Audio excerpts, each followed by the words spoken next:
ಒಂದು ಮಾತಿದೆ, ಮನುಷ್ಯರಲ್ಲಿ ಎರಡು ರೀತಿಯಾದಂಥ ಜನರಿರ್ತಾರಂತೆ. ಒಬ್ಬರು ಜಗತ್ತನ್ನು ಎಕ್ಸ್ಪ್ಲೋರ್ ಮಾಡೋರು, ಮತ್ತೊಬ್ಬರು ನಮ್ಮ ಒಳಗಿನ ಪ್ರಪಂಚವನ್ನು ಎಕ್ಸ್ಪ್ಲೋರ್ ಮಾಡೋಂಥವ್ರು. ಇವತ್ತು ನಾನು ಹೇಳ್ತಾ ಇರುವಂಥ ವ್ಯಕ್ತಿಯ ಕತೆ, ಈತ ಇವೆರಡೂ ರೀತಿಯಲ್ಲಿ ಎಕ್ಸ್ಪ್ಲೋರೇಷನ್ ಅನ್ನ ಮಾಡಿ ಮುಗಿಸಿದಂಥ ವ್ಯಕ್ತಿ ಈತ. ಈ ವ್ಯಕ್ತಿ ನಮ್ಮ ಮನುಷ್ಯನ ಮೆದುಳೇ ಒಂದು ಸ್ಪೇಸ್ ಕ್ರಾಫ್ಟ್ ಅಂತ ನಂಬಿದ್ದ. ಸಮಯ, ದೂರ ಹಾಗೂ ಸೈನ್ಸ್ ಅಲ್ಲಿ ಯಾವ್ಯಾವುದು ಇಂಪಾಸಿಬಲ್ ಅಂತ ಕನ್ಸಿಡರ್ ಮಾಡಲಾಗುತ್ತೋ ಅವೆಲ್ಲವನ್ನೂ ಸಹಿತ ನಮ್ಮ ಬ್ರೈನಿಗೆ ನೋಡುವಂತ ಕೆಪಾಸಿಟಿ ಇದೆ ಅಂತ ಈತ ಪ್ರತಿಪಾದಿಸ್ತಾ ಇದ್ದ. ಇವರ ಹೆಸರು ಇಂಗೋ ಡಗ್ಲಾಸ್ ಸ್ವ್ಯಾನ್ ಅಂತ. ಶಾರ್ಟ್ ಫಾರ್ಮ್ ಅಲ್ಲಿ ಇಂಗೋ ಸ್ವ್ಯಾನ್ ಅಂತ ಕರೀತಾ ಇದ್ರು. ಇವರು ಅದ್ಭುತವಾಗಿ ಪೇಂಟಿಂಗ್ ಗಳನ್ನ ಮಾಡ್ತಾ ಇದ್ರು. ಅಮೆರಿಕ ಮತ್ತೆ ಸೋವಿಯತ್ ಯೂನಿಯನ್ ಮಧ್ಯೆ ನಡೀತಾ ಇದ್ದಂತಹ ಕೋಲ್ಡ್ ವಾರ್ ಸಂದರ್ಭದಲ್ಲಿ ಅಮೆರಿಕದ ಸೀಕ್ರೆಟ್ ವಾರ್ ರೂಮ್ ಗಳಲ್ಲಿ ಕೂತ್ಕೊಂಡು ಕೆಲಸ ಮಾಡ್ತಾ ಇದ್ರು. ಯಾವುದೇ ಬಾಂಬ್ ಅಥವಾ ಸ್ಯಾಟಲೈಟ್ ಗಳ ಜೊತೆ ಅಲ್ಲ. ಇವ್ರು ಮಾಡ್ತಾ ಇದ್ದಂತ ಕೆಲಸ ಕೇವಲ ಅವರ ವಿಚಾರ ಶಕ್ತಿಯ ಮೂಲಕ ನಡೀತಾ ಇತ್ತು. ಯಾವುದೇ ಸ್ಪೈ ಪ್ಲೇನ್ ಅಥವಾ ಏಜೆಂಟ್ಗಳು ಹೋಗೋಕೆ ಆಗದೆ ಇರುವಂತಹ ಜಾಗಗಳ ಬಗ್ಗೆ ಮಾಹಿತಿ ಹಾಗೂ ಅಲ್ಲಿ ನಡೀತಾ ಇರುವಂತಹ ಆಕ್ಟಿವಿಟೀಸ್ಗಳ ಬಗ್ಗೆ ಯಾವುದೇ ಕಮ್ಯುನಿಕೇಶನ್ ಡಿವೈಸ್ಗಳು ಇಲ್ಲದೆ ಒಂದು ಸೀಕ್ರೆಟ್ ರೂಮ್ ಅಲ್ಲಿ ಕೂತ್ಕೊಂಡು CIA ಮಾಹಿತಿಯನ್ನ ಕೊಡ್ತಾ ಇದ್ರು. ಇಂಗೋ ಡಗ್ಲಾಸ್ ಸ್ವ್ಯಾನ್ 1933 ಸೆಪ್ಟೆಂಬರ್ನಲ್ಲಿ ವೆಸ್ಟರ್ನ್ ಅಮೆರಿಕದ ಕೊಲೊರಾಡೋ ಎಂಬಲ್ಲಿ ಇವರ ಜನನ ಆಗುತ್ತೆ. ಬಾಲ್ಯದಲ್ಲಿ ಇವರ ಸಹಪಾಠಿಗಳು ಬೇಸ್ಬಾಲ್ ಅಥವಾ ಸೈಕ್ಲಿಂಗ್ ಇತ್ಯಾದಿ ಚಟುವಟಿಕೆಗಳ ಬಗ್ಗೆ ಆಸಕ್ತಿ ತೋರಿಸಿದ್ರೆ, ಇವರು ಮಾತ್ರ ಇವರ ಕಣ್ಣಿಗೆ ಕಾಣದೇ ಇರುವಂತಹ ವಿಷಯಗಳನ್ನ ಇಮ್ಯಾಜಿನ್ ಮಾಡ್ಕೊಳ್ತಾ ಹಗಲುಗನಸು ಕಾಣ್ಕೊಳ್ತಾ ತಮ್ಮ ಬಾಲ್ಯವನ್ನ ಕಳೀತಾರೆ. ಸಣ್ಣ ವಯಸ್ಸಿನಲ್ಲೇ ಇರಬೇಕಾದ್ರೆ ಇವರು ಎದುರುಗಡೆ ಇರುವಂತಹ ವ್ಯಕ್ತಿಯ ಮನಸ್ಸಿನಲ್ಲಿ ಏನ್ ನಡೀತಾ ಇದೆ, ಏನ್ ಓಡ್ತಾ ಇದೆ ಅನ್ನೋದನ್ನ ಎಕ್ಸಾಕ್ಟ್ ಆಗಿ ಹೇಳ್ತಾ ಇದ್ರು. ಕೆಲವೊಂದ್ಸರಿ ಇದನ್ನ ಕೇಳಿದಂಥವರಿಗೆ ಖುಷಿ ಆಗ್ತಿತ್ತು, ಇನ್ನು ಕೆಲವೊಬ್ಬರಿಗೆ ವಿಚಿತ್ರ ಅನಿಸ್ತಿತ್ತು, ಆದ್ರೆ ಮತ್ತು ಕೆಲವೊಬ್ಬರಿಗೆ ಭಯ ಹುಟ್ಟಿಸ್ತಿತ್ತು. ಎಜುಕೇಶನ್ ಮುಗಿಸಿದ ಮೇಲೆ US ಆರ್ಮಿಯಲ್ಲಿ ಕೆಲಸಕ್ಕೆ ಸೇರ್ಕೊಳ್ತಾರೆ. ಅವರ ಕೆಲಸದ ಅಗ್ರಿಮೆಂಟ್ ಅವಧಿ ಮುಗಿದ ಮೇಲೆ ವಾಪಸ್ ಮನೆಗೆ ಬರ್ತಾರೆ. ಪೇಂಟಿಂಗ್ ಗಳನ್ನ ಮಾಡೋಕೆ ಪ್ರಾರಂಭ ಮಾಡ್ತಾರೆ. ಎಲ್ಲರೂ ಮಾಡುವಂತ ಪೇಂಟಿಂಗ್ ಗಳನ್ನ ಇವ್ರು ಮಾಡ್ತಾ ಇರ್ಲಿಲ್ಲ. ಇವ್ರು ಮಾಡ್ತಾ ಇದ್ದಿದ್ದು ಅವ್ರ ಮನಸ್ಸಿನಲ್ಲಿ ಏನು ಓಡ್ತಾ ಇತ್ತು, ಏನ್ ನಡೀತಾ ಇರುತ್ತೋ ಅದರಲ್ಲಿ ಯಾವುದನ್ನ ಬೇರೆಯವರಿಗೆ ಹೇಳ್ಕೊಳಕ್ ಆಗ್ತಾ ಇರಲ್ವೋ ಅದನ್ನ ಅವರು ತಮ್ಮ ಪೇಂಟಿಂಗ್ ಗಳ ಮುಖಾಂತರ ಎಕ್ಸ್ಪ್ರೆಸ್ ಮಾಡ್ತಾ ಇದ್ರು. ತಮ್ಮ ಮೈಂಡ್ ಅಲ್ಲಿ ಓಡ್ತಾ ಇರುವಂತ ವಿಚಾರಗಳನ್ನ ಪೇಂಟಿಂಗ್ ಮುಖಾಂತರ ಜನರಿಗೆ ತೋರಿಸ್ತಾ ಇದ್ರು. ಇವರಿಗೆ ಏನನ್ನು ಪ್ರೂವ್ ಮಾಡ್ಬೇಕಂತ ಇರ್ಲಿಲ್ಲ. ಆದ್ರೆ ಇವರಿಗಿದ್ದಿದ್ದು ಒಂದೇ ವಿಚಾರ, ಅದೇನಂದ್ರೆ ಈ ನಮ್ಮ ವಿಜ್ಞಾನದ ಇತಿಮಿತಿಗಳನ್ನೆಲ್ಲವನ್ನು ಮೀರಿ ಮಾನವನ ಮೆದುಳು ಕೆಲಸ ಮಾಡಬಲ್ಲದು ಅಂತ ಜನರಿಗೆ ತಿಳಿಸ್ಬೇಕು ಅನ್ನೋ ಒಂದು ಹಠ ಅವರಿಗಿತ್ತು. ಇದೇ ರೀತಿ ಪೇಂಟಿಂಗ್ ಗಳನ್ನ ಮಾಡ್ತಾ ಇದ್ದಂತ ಸಂದರ್ಭದಲ್ಲಿ ಒಂದ್ಸಾರಿ ನ್ಯೂಯಾರ್ಕ್ ಅಲ್ಲಿ ಒಂದಿಷ್ಟು ವಿಜ್ಞಾನಿಗಳನ್ನ ಭೇಟಿ ಮಾಡ್ತಾರೆ. ಆ ಎಲ್ಲ ವಿಜ್ಞಾನಿಗಳು ಅಮೆರಿಕನ್ ಸೊಸೈಟಿ ಫಾರ್ ಸೈಕಿಕಲ್ ರಿಸರ್ಚ್ ಅನ್ನೋ ಒಂದು ಸಂಸ್ಥೆಗೆ ಕೆಲಸ ಮಾಡ್ತಾ ಇರ್ತಾರೆ ಮತ್ತು ಇದೇ ರೀತಿಯಾದಂತಹ ಟೆಲಿಪತಿ ಅನ್ನೋ ಒಂದು ವಿಷಯದ ಮೇಲೆ ಅವರು ರಿಸರ್ಚ್ ಅನ್ನ ಮಾಡ್ತಾ ಇರ್ತಾರೆ. ಆ ವಿಜ್ಞಾನಿಗಳಿಗೆ ಇದೇ ಮೈಂಡ್ ರೀಡಿಂಗ್ ಅಥವಾ ಟೆಲಿಪತಿ ಅನ್ನೋ ವಿಷಯದ ಮೇಲೆ ರಿಸರ್ಚ್ ಮಾಡೋಕೆ ಸ್ವತಃ ತಮ್ಮನ್ನು ತಾವು ಎಕ್ಸ್ಪೆರಿಮೆಂಟ್ಗೆ ಒಳಪಡಿಸ್ಕೊಳ್ತಾರೆ. 1971 ಇಂಗೋ ಸ್ವ್ಯಾನ್ ಅವರು ಹೇಳಿದಂತ ವಿಷಯಗಳ ಮೇಲೆ ಒಂದಿಷ್ಟು ಸಾಕ್ಷಿಗಳು ಸಿಗೋಕೆ ಪ್ರಾರಂಭ ಆಗುತ್ತೆ. ಅಲ್ಲಿಂದ ಆ ಸೈಂಟಿಸ್ಟ್ಗಳು ಈ ರಿಸರ್ಚ್ ಅನ್ನ ಇನ್ನೂ ಸ್ವಲ್ಪ ಸೀರಿಯಸ್ ಆಗಿ ಮಾಡೋಕೆ ಪ್ರಾರಂಭ ಮಾಡ್ತಾರೆ. ಅದೇ ಸಮಯದಲ್ಲಿ ಅಮೆರಿಕ ಮತ್ತು ಸೋವಿಯತ್ ಒಕ್ಕೂಟದ ಮಧ್ಯೆ ಕೋಲ್ಡ್ ವಾರ್ ನಡೀತಾ ಇರುತ್ತೆ.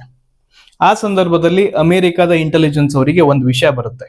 ಅದೇನಂದ್ರೆ ಸೋವಿಯತ್ ಯೂನಿಯನ್ ಅವರು ಈ ಇಂಗೋ ಸ್ವ್ಯಾನಿಗೆ ಏನೆಲ್ಲ ಕೆಪಾಸಿಟಿ ಇದೆಯೋ, ಮೆಂಟಲ್ ರೀಡಿಂಗ್ ಕೆಪಾಸಿಟಿ ಇದೆಯೋ, ಅದೇ ರೀತಿಯಾಗಿ ಅವರ ಏಜೆಂಟ್ ಗಳನ್ನ ರೆಡಿ ಮಾಡ್ತಾ ಇದ್ದಾರೆ, ತಯಾರು ಮಾಡ್ತಾ ಇದ್ದಾರೆ ಅನ್ನೋ ಒಂದು ಗುಪ್ತಚರ ಮಾಹಿತಿ ಬರುತ್ತೆ.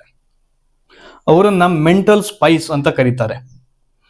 ಅವ್ರ ಕೆಲಸ ಏನಂದ್ರೆ ಶತ್ರು ದೇಶಗಳ ಡಾಕ್ಯುಮೆಂಟ್ಸ್ಗಳು, ಅವರ ಸಬ್ಮರಿನ್ಗಳ ಆಕ್ಟಿವಿಟೀಸ್ಗಳು ಇತ್ಯಾದಿ ಮಿಲಿಟರಿ ಚಟುವಟಿಕೆಗಳನ್ನ ಅವರು ಕುಳಿತಂತ ಸ್ಥಳದಿಂದಲೇ ಯಾವುದೇ ಕಮ್ಯುನಿಕೇಶನ್ ಡಿವೈಸ್ ಗಳನ್ನ ಬಳಸದೆ ಅದನ್ನ ಟ್ರ್ಯಾಕ್ ಮಾಡಿ ಸರಿಯಾಗಿ ಮಾಹಿತಿಯನ್ನ ಇಂಟೆಲಿಜೆನ್ಸ್ ಅವರಿಗೆ ಕೊಡೋದು. ಆಗ ಅಮೆರಿಕದವರಿಗೆ ಟೆನ್ಷನ್ ಪ್ರಾರಂಭ ಆಗುತ್ತೆ. ಅವರು ಏನೇನೆಲ್ಲ ಮಾಡಿ ಇಂಗೋ ಸ್ವ್ಯಾನ್ ಅನ್ನು ಸಂಪರ್ಕವನ್ನ ಸಾಧಿಸ್ತಾರೆ. ಪ್ರಾರಂಭದಲ್ಲಿ ಅಮೆರಿಕನ್ ಇಂಟೆಲಿಜೆನ್ಸ್ ಅವರಿಗೆ ಇವರ ಎಬಿಲಿಟಿ ಬಗ್ಗೆ ನಂಬಿಕೆ ಬರೋದಿಲ್ಲ. ಆಗ ಅವರು ಅವರ ಮೆಂಟಲ್ ಕೆಪಾಬಿಲಿಟಿ ಬಗ್ಗೆ ಟೆಸ್ಟ್ ಮಾಡೋಕೆ ಪ್ರಾರಂಭ ಮಾಡ್ತಾರೆ. ಒಂದು ಬಾಕ್ಸ್ ನಲ್ಲಿ ಒಂದು ವಸ್ತುವನ್ನ ಇಟ್ಟು ಆ ಬಾಕ್ಸ್ ಅನ್ನ ಸೀಲ್ ಮಾಡಿ ಇಂಗೋ ಸ್ವ್ಯಾನ್ ಎದುರುಗಡೆ ಇಡ್ತಾರೆ. ಅವರು ಅದನ್ನ ಮುಟ್ಟದೆ, ಓಪನ್ ಮಾಡದೆ ಅದ್ರ ಒಳಗಡೆ ಏನಿದೆ, ಆ ಬಾಕ್ಸ್ ಒಳಗಡೆ ಏನಿದೆ ಅನ್ನೋದನ್ನ ಹೇಳಬೇಕು. ಇದು ಅವ್ರಿಗೆ ಕೊಟ್ಟಂತ ಟಾಸ್ಕ್ ಆಗಿತ್ತು. ಆ ಟಾಸ್ಕ್ ನಲ್ಲಿ ಇಂಗೋ ಸ್ವ್ಯಾನ್ ಅವರು ಆ ಸೀಲ್ ಆದಂತ ಬಾಕ್ಸ್ ಒಳಗಡೆ ಏನಿದೆ ಅನ್ನೋದನ್ನ ಕರೆಕ್ಟ್ ಆಗಿ ಅದರ ಆಕಾರ ಮತ್ತು ಬಣ್ಣದಂತೆ ಅದನ್ನ ಚಿತ್ರ ಬಿಡಿಸಿ ಅವರಿಗೆ ಕೊಡ್ತಾರೆ. CIA ಅವರಿಗೆ ಶಾಕ್ ಆಗುತ್ತೆ. ಅದೇ ರೀತಿ ಬೇರೆ ಬೇರೆ ವಸ್ತುಗಳನ್ನ ಬಾಕ್ಸ್ ಅಲ್ಲಿ ಇಟ್ಟು ಸೀಲ್ ಮಾಡಿ ಅವ್ರ ಎದುರುಗಡೆ ತಂದಿಡ್ತಾ ಹೋಗ್ತಾರೆ. ಅದೆಲ್ಲವನ್ನ ಇಂಗೋ ಸ್ವ್ಯಾನ್ ಅವರು ಕರೆಕ್ಟ್ ಆಗಿ ಚಿತ್ರ ಬರೆದು ಕೊಡ್ತಾರೆ. ಇಷ್ಟೆಲ್ಲ ಆದ್ಮೇಲೆ CIA ಅವರು ನೆಕ್ಸ್ಟ್ ಸ್ಟೆಪ್ಗೆ ಹೋಗ್ತಾರೆ. ಅದೇನಂದ್ರೆ ಸೇಮ್ ಅದೇ ರೀತಿ ಬಾಕ್ಸ್ ಅಲ್ಲಿ ಒಂದು ವಸ್ತುವನ್ನ ಇಟ್ಟು ಸೀಲ್ ಮಾಡಿ, ಈ ಮುಂಚೆ ಅವರು ಟೇಬಲ್ ಎದುರುಗಡೆ ಇಟ್ಟು ಗೆಸ್ ಮಾಡೋಕೆ ಹೇಳ್ತಿದ್ರು. ಆದ್ರೆ ಈ ಬಾರಿ ಅದನ್ನ ದೂರದ ಪ್ರದೇಶಗಳಲ್ಲಿ ಅಂದ್ರೆ ಬೇರೆ ಬೇರೆ ನಗರಗಳಲ್ಲಿ ಆ ಸೀಲ್ ಆದಂತ ಬಾಕ್ಸ್ ಅನ್ನ ಇಟ್ಟು ಇಂಗೋ ಸ್ವ್ಯಾನ್ ಅವರಿಗೆ ಆ ಬಾಕ್ಸ್ ಎಲ್ಲಿದೆ ಹಾಗೂ ಆ ಬಾಕ್ಸ್ ಒಳಗಡೆ ಏನಿದೆ ಅನ್ನೋದನ್ನ ಚಿತ್ರ ಬಿಡಿಸಿ ತೋರ್ಸೋಕೆ ಹೇಳ್ತಾರೆ. ಅದನ್ನು ಸಹಿತ ಇಂಗೋ ಸ್ವ್ಯಾನ್ ಅವರು ಏನೂ ತಪ್ಪಿಲ್ಲದೆ ಅವರು ಮುಂದೆ ಚಿತ್ರ ಬಿಡಿಸಿ ಇಂಥದ್ದೇ ಪ್ರದೇಶದಲ್ಲಿ ಈ ಬಾಕ್ಸ್ ಅಲ್ಲಿ ಇಂಥದ್ದೇ ವಸ್ತು ಇದೆ ಅನ್ನೋದನ್ನ ಚಿತ್ರದ ಮುಖಾಂತರ ಬಿಡಿಸಿ ಅವರಿಗೆ ಕೊಡ್ತಾರೆ.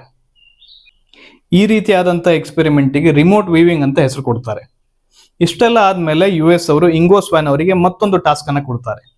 ಅದೇನಂದ್ರೆ ಅವರಿಗೆ ಕೇವಲ ಒಂದಿಷ್ಟು ನಂಬರ್ಸ್ ಅಂದ್ರೆ ಒಂದು ಪ್ರದೇಶದ ಕೋಆರ್ಡಿನೇಟ್ಸ್ ಲಾಂಗಿಟ್ಯೂಡ್ ಮತ್ತೆ ಲ್ಯಾಟಿಟ್ಯೂಡ್ ನಂಬರ್ಸ್ ಅನ್ನ ಕೊಟ್ಟು ಆ ಜಾಗ ಯಾವುದು, ಅದು ಎಲ್ಲಿದೆ ಹಾಗೂ ಆ ಜಾಗದ ಭೌಗೋಳಿಕ ಮಾಹಿತಿಯನ್ನ ತಮಗೆ ಬಿಡಿಸ್ಕೊಡಿ, ಅಂದ್ರೆ ತಮಗೆ ಅದರ ಬಗ್ಗೆ ಡೀಟೇಲ್ ಆಗಿ ಮಾಹಿತಿಯನ್ನ ಕೊಡಿ ಅಂತ ಇಂಗೋ ಸ್ವ್ಯಾನ್ ಅವರಿಗೆ ಒಂದು ಟಾಸ್ಕ್ ಅನ್ನ US ಮಿಲಿಟರಿ ಅವರು ಕೊಡ್ತಾರೆ.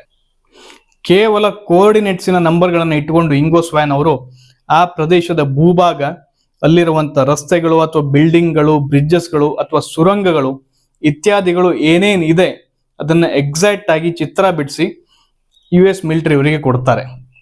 ಅಷ್ಟೇ ಅಲ್ಲದೆ ಆ ಪ್ರದೇಶ ಅವರ ಆ ಸಮಯದ ಶತ್ರು ದೇಶ ಆದಂತಹ ಸೋವಿಯತ್ ಯೂನಿಯನ್ ಒಂದು ಸೀಕ್ರೆಟ್ ಮಿಲಿಟರಿ ಬೇಸ್ ಆಗಿರುತ್ತೆ. ಇಂಗೋ ಸ್ವ್ಯಾನ್ ಅವರ ಮೇಲೆ ಇಷ್ಟೆಲ್ಲ ಎಕ್ಸ್ಪೆರಿಮೆಂಟ್ಸ್ ಗಳಾದ್ಮೇಲೆ US ಅಫಿಷಿಯಲ್ಸ್ ಅವರಿಗೆ ಮತ್ತೊಂದು ಟಾಸ್ಕ್ ಅನ್ನ ಕೊಡ್ತಾರೆ. ಅದೇನಂದ್ರೆ ಈ ಬಾರಿ ಭೂಮಿ ಮೇಲೆ ಇರುವಂತ ಯಾವುದೇ ಪ್ರದೇಶ ಆಗಲಿ ಅಥವಾ ವಸ್ತು ಆಗಲಿ ಅಲ್ಲ, ಅದರ ಬದಲಾಗಿ ಗುರು ಗ್ರಹ ಜುಪಿಟರ್ನ ರಚನೆ ಹೇಗಿದೆ, ಅಲ್ಲಿಯ ಭೌಗೋಳಿಕ ವಾತಾವರಣ ಹೇಗಿದೆ, ಓವರ್ ಆಲ್ ಆಗಿ ಜುಪಿಟರ್ನ ಬಗ್ಗೆ ತಿಳಿಸಿ ಅಂತ ಒಂದು ಟಾಸ್ಕ್ ಅನ್ನ ಇಂಗೋ ಸ್ವ್ಯಾನಿಗೆ ಕೊಡ್ತಾರೆ. ಅವ್ರು ಕೊಟ್ಟಂತ ಟಾಸ್ಕ್ ಅನ್ನ ಒಪ್ಕೊಂಡು ಗುರು ಗ್ರಹದ ಮೇಲ್ಮೈಯನ್ನ ಹೇಳೋಕೆ ಪ್ರಾರಂಭ ಮಾಡ್ತಾರೆ. ಅವ್ರು ಹೇಳ್ತಾ ಹೋಗ್ತಾರೆ, ಗುರು ಗ್ರಹದ ಮೇಲ್ಮೈಯಲ್ಲಿ ಧೂಳಿನಿಂದ ಕೂಡಿದ ಬಿರುಗಾಳಿ ಇದೆ, ಬೇರೆ ಬೇರೆ ಬಣ್ಣದ ಮೋಡದಿಂದ ಆವರಿಸಿದೆ ಹಾಗೂ ಹಲವಾರು ಸಿಡಿಲುಗಳು ಗುರುಗ್ರಹದ ಮೇಲ್ಮೈಯಲ್ಲಿ ಬೀಳ್ತಾ ಇರುತ್ತೆ. ಅಷ್ಟೇ ಅಲ್ಲದೆ ಗುರುಗ್ರಹದ ಸುತ್ತ ಸ್ಟ್ರಾಂಗ್ ಮ್ಯಾಗ್ನೆಟಿಕ್ ಫೀಲ್ಡ್ ಇದೆ. ಈ ಮ್ಯಾಗ್ನೆಟಿಕ್ ಫೀಲ್ಡ್ ಇಂದಾಗಿ ಗುರುಗ್ರಹದ ಸುತ್ತಲೂ ಕಲ್ಲಿನಿಂದ ಕೂಡಿದ ಒಂದು ರಿಂಗ್ ಆಕಾರದ ಒಂದು ಶೇಪು ಜುಪಿಟರ್ನ ಸುತ್ತುತ್ತಾ ಇದೆ ಅಂತ ಅವರಿಗೆ ಹೇಳ್ತಾರೆ. ಇದರಲ್ಲೇನಿದೆ ವಿಷಯ, ಗುರುಗ್ರಹದ ಬಗ್ಗೆ ಎಲ್ರಿಗೂ ಗೊತ್ತಿದೆ ಅಂತ ಅನ್ಕೊಂಡ್ರ? ಆಕ್ಚುಲ್ ಆಗಿ ಟ್ವಿಸ್ಟ್ ಇರೋದು ಅಲ್ಲೇ. ನಾಸಾದ ವೋಯೇಜರ್ 1 ನೌಕೆ ಪ್ರಥಮವಾಗಿ ಗುರುಗ್ರಹನ ಅನ್ವೇಷಣೆ ಮಾಡಿದ್ದು 1979ರಲ್ಲಿ. ಗುರುಗ್ರಹದ ಸುತ್ತಲೂ ಒಂದು ರಿಂಗ್ ಆಕಾರದಲ್ಲಿ ಪಾರ್ಟಿಕಲ್ಸ್ ತಿರುಗ್ತಾ ಇರುತ್ತೆ ಅಂತ ಕಂಡಿಡಿದಿದ್ದು 1979ರಲ್ಲಿ. ಆದ್ರೆ ಈ ಇಂಗೋ ಸ್ವ್ಯಾನ್ ಅವರು ಗುರುಗ್ರಹದ ರಿಂಗ್ ಬಗ್ಗೆ ತಿಳಿಸಿದ್ದು 1973ರಲ್ಲಿ. ಅಂದ್ರೆ ನಾಸಾದ ವೋಯೇಜರ್ 1 ನೌಕೆ ಹೋಗಿ ಎಕ್ಸ್ಪ್ಲೋರ್ ಮಾಡೋದಕ್ಕಿಂತ 6 ವರ್ಷ ಮುಂಚೆ. ಇಷ್ಟೆಲ್ಲ ಆದ್ಮೇಲೆ ಇಂಗೋ ಸ್ವ್ಯಾನ್ ಅವರು ಅಮೆರಿಕನ್ ಇಂಟೆಲಿಜೆನ್ಸ್ ಅವರ ಭಾಗ ಆಗ್ತಾರೆ. ಇಂಗೋ ಸ್ವ್ಯಾನ್ ಅವ್ರನ್ನ ಬಳಸ್ಕೊಂಡು US ಆರ್ಮಿ ಮತ್ತೆ ಇಂಟೆಲಿಜೆನ್ಸ್ ಅವರು ರಿಮೋಟ್ ವೀವಿಂಗ್ ಮಾಡುವಂತಹ ಏಜೆಂಟ್ಗಳನ್ನ ರೆಡಿ ಮಾಡೋಕೆ ಪ್ರಾರಂಭ ಮಾಡ್ತಾರೆ.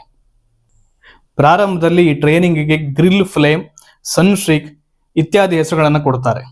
ಆದ್ರೆ ಫೈನಲ್ ಆಗಿ ಈ ಟ್ರೈನಿಂಗ್ಗೆ ಪ್ರಾಜೆಕ್ಟ್ ಸ್ಟಾರ್ಗೇಟ್ ಅನ್ನೋ ಹೆಸರನ್ನ ಕೊಡ್ತಾರೆ. ಈ ಏಜೆಂಟ್ಗಳು ಶತ್ರು ದೇಶಗಳ ಮಿಲಿಟರಿ ಆಕ್ಟಿವಿಟೀಸ್ಗಳ ಬಗ್ಗೆ ಚಿತ್ರ ಬಿಡಿಸಿ ಮಾಹಿತಿಯನ್ನ ಕೊಡೋಕೆ ಪ್ರಾರಂಭ ಮಾಡ್ತಾರೆ. ಹಲವಾರು ಕೇಸ್ಗಳಲ್ಲಿ ಅವರು ಕೊಟ್ಟಂತ ಮಾಹಿತಿ ಫೇಲ್ ಆಗುತ್ತೆ. ಎಲ್ಲೋ ಕೆಲವು ಸಂದರ್ಭಗಳಲ್ಲಿ ಅವರು ಬಿಡಿಸಿದಂತ ಚಿತ್ರಗಳು ಶತ್ರು ದೇಶಗಳ ಆಕ್ಟಿವಿಟೀಸ್ಗಳಿಗೆ ಸ್ವಲ್ಪ ಸಿಮಿಲಾರಿಟಿ ಇರೋ ಹಾಗೆ ಅನ್ಸುತ್ತೆ. ಏಜೆಂಟ್ಗಳಿಂದ ಬರುವಂತ ಉತ್ತರಗಳು ತಪ್ಪಾಗಿದ್ರೂ ಕೂಡ ಇಂಗೋ ಸ್ವ್ಯಾನ್ ಅವರ ಇನ್ಫ್ಲೂಯೆನ್ಸ್ ಚೂರು ಕಮ್ಮಿ ಆಗಿರ್ಲಿಲ್ಲ. ಇಷ್ಟೆಲ್ಲ ಪ್ರೂವ್ ಆದ್ಮೇಲೂ ಸಹಿತ ಇಂಗೋ ಸ್ವ್ಯಾನ್ ಅವರಿಗೆ ರಿಮೋಟ್ ವೀವಿಂಗ್ ಹೆಂಗ್ ಕೆಲಸ ಮಾಡುತ್ತೆ ಅನ್ನೋದ್ರ ಬಗ್ಗೆ ಇನ್ನೂ ಡೀಪ್ ಆಗಿ ರಿಸರ್ಚ್ ಮಾಡೋಕೆ ಪ್ರಾರಂಭ ಮಾಡ್ತಾರೆ. ಇವರು ಕೊನೆವರೆಗೂ ನಂಬಿದ್ದೇನೆಂದ್ರೆ ಮನುಷ್ಯನ ಮೆದುಳು ಯೂನಿವರ್ಸ್ ಜೊತೆ ಹಾಗೂ ಮತ್ತೊಬ್ಬ ವ್ಯಕ್ತಿಯ ಮೆದುಳಿನ ಜೊತೆ ಯಾವತ್ತೂ ಕನೆಕ್ಟ್ ಆಗಿದೆ ಅಂತ. 1998ರಲ್ಲಿ ಒಂದು ಪುಸ್ತಕವನ್ನು ಬರೀತಾರೆ. ಅದರ ಹೆಸರು ಪೆನೆಟ್ರೇಷನ್ ಅಂತ. ಆ ಸಂದರ್ಭದಲ್ಲಿ ದೊಡ್ಡ ಕಾಂಟ್ರವರ್ಸಿಯನ್ನ ಆ ಪುಸ್ತಕ ಕ್ರಿಯೇಟ್ ಮಾಡುತ್ತೆ. ಆ ಪುಸ್ತಕದಲ್ಲಿ ಅವ್ರು ಬರೀತಾರೆ ಅದೇನಂದ್ರೆ, ನಾನು ಇಂಟೆಲಿಜೆನ್ಸ್ ಅವ್ರ ಜೊತೆ ಕೆಲಸ ಮಾಡಬೇಕಾದ್ರೆ ಚಂದ್ರನಲ್ಲಿ ಅನ್ಯ ಗ್ರಹ ಜೀವಿಗಳು ಇರೋದನ್ನ ನೋಡಿದೀನಿ ಅಂತ, ಅದಕ್ಕೆ ಕೆಲವೊಂದಿಷ್ಟು ಸಾಕ್ಷಿಗಳನ್ನು ಸಹಿತ ಮೆನ್ಷನ್ ಮಾಡ್ತಾರೆ. ಆವಾಗ ಅದನ್ನ ಯಾರು ಒಪ್ಕೊಳ್ಳಿಲ್ಲ, ಬಹಳಷ್ಟು ಜನ ವಿರೋಧ ಮಾಡಿದ್ರು. ಆದ್ರೆ ಇಂಟೆಲಿಜೆನ್ಸ್ ಅಲ್ಲಿ ಅವ್ರ ಜೊತೆ ಕೆಲಸ ಮಾಡಿದಂತ ಹಲವಾರು ಏಜೆಂಟ್ಗಳು ಸೈಲೆಂಟ್ ಆಗಿ ಅವರ ಮಾತನ್ನ ಒಪ್ಕೊಂಡ್ರು. ಇಂಗೋ ಸ್ವ್ಯಾನ್ ಅವರು ತಮ್ಮ ಕೊನೆಯ ದಿನಗಳಲ್ಲಿ ಹೆಚ್ಚಿನ ಸಮಯವನ್ನ ಪೇಂಟಿಂಗ್ ಮಾಡೋದು ಹಾಗೂ ಬರವಣಿಗೆಯಲ್ಲಿ ತಮ್ಮನ್ನ ತಾವು ತೋಡಿಸ್ಕೊಂಡ್ರು. ಯಾವತ್ತು ಪ್ರಚಾರ ಅಥವಾ ಕೀರ್ತಿಯಿಂದ ಹೋದವರಲ್ಲ, ಬಹಳ ಕಡಿಮೆ ಇಂಟರ್ವ್ಯೂಗಳನ್ನ ಕೊಡ್ತಾ ಇದ್ರು. ಒಂದು ಪುಸ್ತಕದಲ್ಲಿ ಅವರೇ ಬರೀತಾರೆ, ಅದೇನಂದ್ರೆ, ನಾನೊಬ್ಬ ಸ್ಪೆಷಲ್ ವ್ಯಕ್ತಿ ಅಂತ ಪ್ರೂವ್ ಮಾಡ್ಕೊಳ್ಳೋದು ನನಗೆ ಬೇಕಾಗಿರ್ಲಿಲ್ಲ, ಆದರೆ ಪ್ರತಿಯೊಂದು ವ್ಯಕ್ತಿಯೂ ಸ್ಪೆಷಲ್ ಅಂತ ನನಗೆ ಪ್ರೂವ್ ಮಾಡಬೇಕಿತ್ತು ಅಂತ. 2013ರಲ್ಲಿ ತಮ್ಮ 79ನೇ ವಯಸ್ಸಿನಲ್ಲಿ ಇಂಗೋ ಡಗ್ಲಾಸ್ ಸ್ವ್ಯಾನ್ ಅವರು ಸಾವನ್ನಪ್ಪುತ್ತಾರೆ.